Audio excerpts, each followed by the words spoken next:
अस्सलाम वालेकुम और रिव्यू स्पीकर में खुशामदीद। मेरा नाम आमिर है और दोस्तों ये है टिक टैक, जहां हम कवर करते हैं पाकिस्तान और दुनिया भर की लेटेस्ट टेक न्यूज। इस हफ्ते टेक में काफी सारी चीजें हुई हैं, तो मेरा ख्याल है let's wrap this week up. हमारे आज के न्यूज आइटम्स हैं, Xiaomi ने अपना latest flagship killer phone Redmi K80 Pro launch कर दिया है, उस पर बात करेंगे। फिर इलॉन मस्क की AI चिप्स की डिमांड ने एनवीडिया पे प्रेशर डालना शुरू कर दिया है, इसके पीछे क्या कहानी है ये भी आपको बताऊंगा। अमेरिका एक बार फिर हुआवे को टारगेट करने के लिए तैयार हो चुका है और इलॉन मस्क की कंपनी न्यूरलिंक को कनाडा में ह्यूमन ट्रायल्स की परमिशन मिल चुकी है। और फिर वीडियो के एंड में बात करेंगे कुछ अपकमिंग फोन लॉन्चेस पे। तो अब मजीद इंतजार नहीं करते and let's get into it.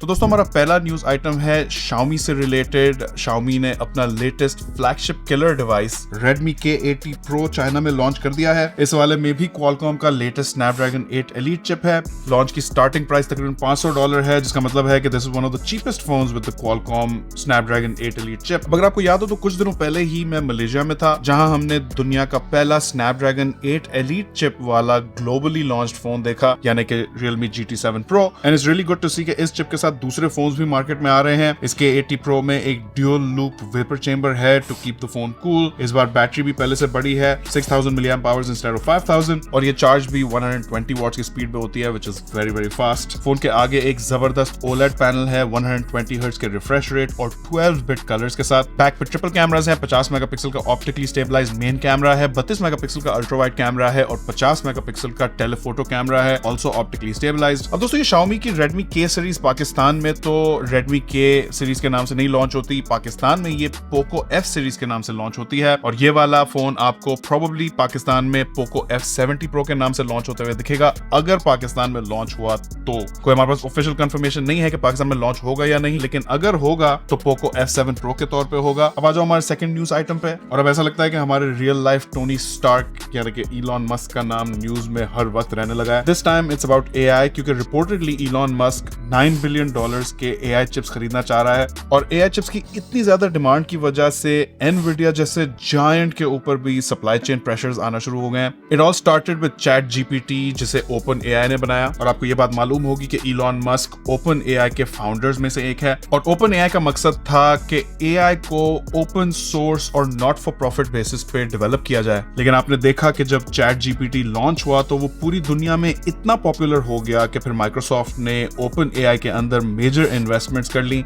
Elon Musk को OpenAI ने पुश आउट कर दिया और अब OpenAI बेसिकली एक not so open source and totally for profit organisation बन चुकी है। इसके रिस्पांस में इलॉन मस्क ने XAI लॉन्च की और यहाँ इलॉन मस्क ने 1 लाख NVIDIA H100 GPUs पे बेस करके कोलोसस सुपर कंप्यूटर बनाया। बाय द वे XAI ने इसको 122 डेज में कंप्लीट किया। नॉर्मली ऐसे सुपर कंप्यूटर्स को साल लगता है सेटअप करने में, और इस बात को NVIDIA के फाउंडर और CEO जेनसन हुआंग ने भी एक इंटरव्यू में अप्रिशिएट किया और इसे इलॉन मस्क की तरफ से एक सुपर ह्यूमन फीट कहा। इलॉन का दावा है कि कोलोसस इस वक्त दुनिया का सबसे पावरफुल AI ट्रेनिंग सिस्टम है और ये कुछ महीनों में साइज में डबल हो जाएगा। And to understand the scale of it all, XAI को अब तक $24 बिलियन की वैल्यूएशन मिल चुकी है, इसमें से $6 बिलियन इसी साल मई में इनने सिक्योर किए। और XAI का ये सब करने का मकसद है कि OpenAI के ChatGPT से ज्यादा सुपीरियर और ज्यादा पावरफुल जेनरेटिव AI मॉडल को डेवलप करे, जिसका नाम है Grok। तो क्या Grok ChatGPT को ओवरटेक कर पाएगा? Let's see. लेकिन AI पे अपनी इनसाइट्स मुझे नीचे कमेंट्स में जरूर शेयर कीजिएगा, ताकि हमारी पूरी रिव्यू स्पीकर कम्युनिटी को आपकी थॉट्स का फायदा हो सके। अब आ जाओ हमारी तीसरी टेक न्यूज पे, और ये वाली ऑनेस्टली थोड़ी डिप्रेसिंग है, क्योंकि US गवर्नमेंट एक बार फिर हुआवे के खिलाफ स्टेप्स लेने के लिए तैयार हो चुकी है। पिछली बार गोल हुआवे की 5G में सुपीरियरिटी को खत्म करना था, इस बार इट्स ऑल अबाउट AI। तो आने वाले मंडे को US गवर्नमेंट कुछ ऐसे मेजर्स अनाउंस करने जा रही है जिससे हुआवे की AI में डेवलपमेंट को रोका जा सके। इसमें दर्जनों चाइनीज सेमीकंडक्टर कंपनीज पे सैंक्शंस अनाउंस हो सकते हैं, जिससे उनकी अमेरिकन कंपनीज के साथ वर्किंग मुश्किल कर दी जाएगी।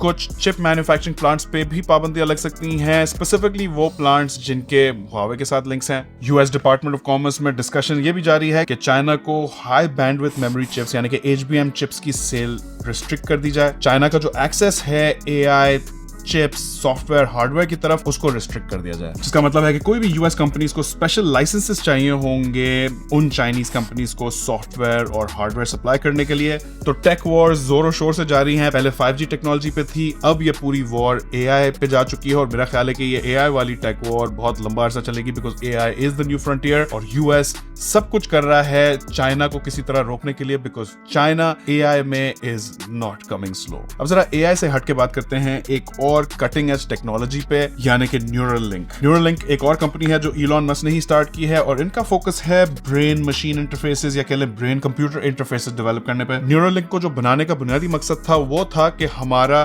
अपने डिजिटल डिवाइसेस या हमारी टेक्नोलॉजी के साथ जो बैंडविड्थ प्रॉब्लम है उसको रिजॉल्व किया जाए। Let me explain. बेसिकली जब हम अपने फोन के साथ इंटरैक्ट करते हैं या अपनी किसी और टेक्नोलॉजी के साथ इंटरैक्ट करते हैं तो हमारे पास बहुत ही लिमिटेड तरीके हैं इंफॉर्मेशन को फीड इन करने के लिए। मिसाल के तौर पे मैं अपने फोन पे लिख सकता हूँ, मेरा फोन सर्च रिजल्ट्स निकाल के मुझे दे सकता है, मैं उनको पढ़ सकता हूँ। अब ये लिखने और पढ़ने का जो इंफॉर्मेशन एक्सचेंज है इसकी स्पीड यानी कि इसकी बैंडविड्थ बहुत ही कम है।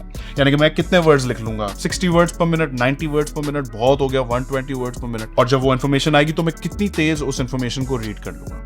इसे कहा जाता है ह्यूमंस और मशीन्स के बीच में ह्यूमंस का बैंडविड्थ प्रॉब्लम। जबकि दूसरी तरफ जब कंप्यूटर्स एक दूसरे से बात करते हैं तो वो किलोबिट्स, मेगाबिट्स, टेराबिट्स में बात कर रहे होते हैं, which is a lot faster. और इलॉन मस्क ने जब न्यूरलिंक स्टार्ट की थी तो जो रोगन पॉडकास्ट पे जाके इस पूरे बैंडविड्थ प्रॉब्लम और ब्रेन मशीन इंटरफेसेस और इनका जो फ्यूचर का विजन है उसे एक्सप्लेन किया था। तो अल्टीमेट गोल तो इस बैंडविड्थ प्रॉब्लम को रिजॉल्व करना है, लेकिन फिलहाल इस टेक्नोलॉजी का रियल वर्ल्ड यूसेज है लोगों की डिसेबिलिटीज को दूर करना। तो वो लोग जो पैराप्लीजिक्स हैं यानी कि चल नहीं सकते, या क्वाड्रिप्लीजिक्स हैं यानी कि हाथ पांव दोनों नहीं इस्तेमाल कर सकते, पैरालाइज्ड हैं, ये न्यूरलिंक टेक्नोलॉजी ऐसे लोगों को आर्टिफिशियल लिम्स अपनी थॉट से कंट्रोल करने देगी। और अच्छी बात यह है कि इस टेक्नोलॉजी को अब यूएस के बाद कनाडा में ह्यूमन ट्रायल्स की परमिशन मिल गई है। यूएस में इसे ऑलरेडी 2 पेशेंट्स के साथ ट्रायल बेसिस पे इस्तेमाल किया गया है। लेकिन जहां तक न्यूरलिंक की बात है तो I think this is only the start. जब न्यूरलिंक को लॉन्च किया था इलॉन मस्क ने तो जो रोगन की पॉडकास्ट पे इलॉन मस्क ने इसका पूरा एक विजन बताया था, जिसमें अल्टीमेट गोल यह था कि आपके ब्रेन में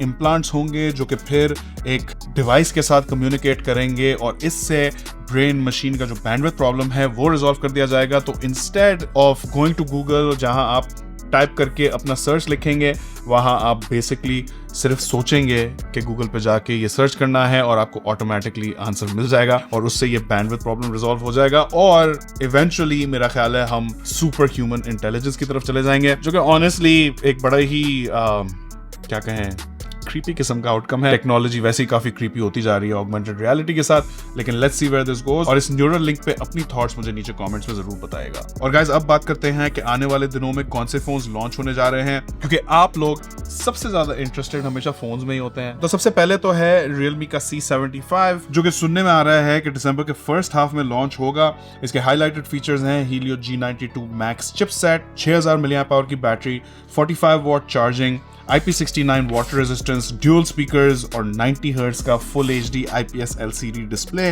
ऑब्वियसली जब लॉन्च होगा तो हम यहाँ चैनल पे आपके लिए इसकी एक अनबॉक्सिंग लाएंगे। फिर है Decode का Signal 4 Pro, अगर इसकी अनबॉक्सिंग में आप लोग इंटरेस्टेड हैं तो मुझे जरूर बताएगा। फिर है Itel S25 Ultra, another one to keep an eye out for is Vivo Y300। सुनने में ये भी आ रहा है कि Samsung का Galaxy A26 पाकिस्तान में लॉन्च होने वाला है। I am not really sure, इस पे मेरे पास कोई कंफर्मेशन नहीं है। अगर आपके पास कोई कंफर्मेशन है तो नीचे कमेंट्स में जरूर बताएगा। और फिर Redmi Note 14 सीरीज के लिए मैं बहुत ज्यादा एक्साइटेड हूं, लेकिन वो दिसंबर में नहीं, प्रॉब्ली जनवरी या उसके बाद उसे पाकिस्तान में लॉन्च किया जाएगा। अगर कुछ और भी फोन्स आपकी नॉलेज में है तो उसे नीचे कमेंट्स में बता सकते हैं, ताकि हमारी पूरी कम्युनिटी इससे फायदा उठा सके। और इन सारे फोन्स में से कौन से फोन्स हैं जो आप लोग देखना चाहते हैं तो जस्ट लेट मी नो, ताकि मैं मेक श्योर कर सकूं कि हमारे पास वो फोन्स हों, ताकि आप उनकी अनबॉक्सिंग या चैनल पे देख सकें। चैनल पे नए हैं तो हमें सब्सक्राइब और फॉलो करें। वीडियो पसंद आई हो तो इसे लाइक और अपने दोस्तों के साथ जरूर शेयर कीजिएगा। आखिर तक देखने का बहुत शुक्रिया। इंशाल्लाह आपसे मुलाकात होगी अगली वीडियो में। अल्लाह हाफिज।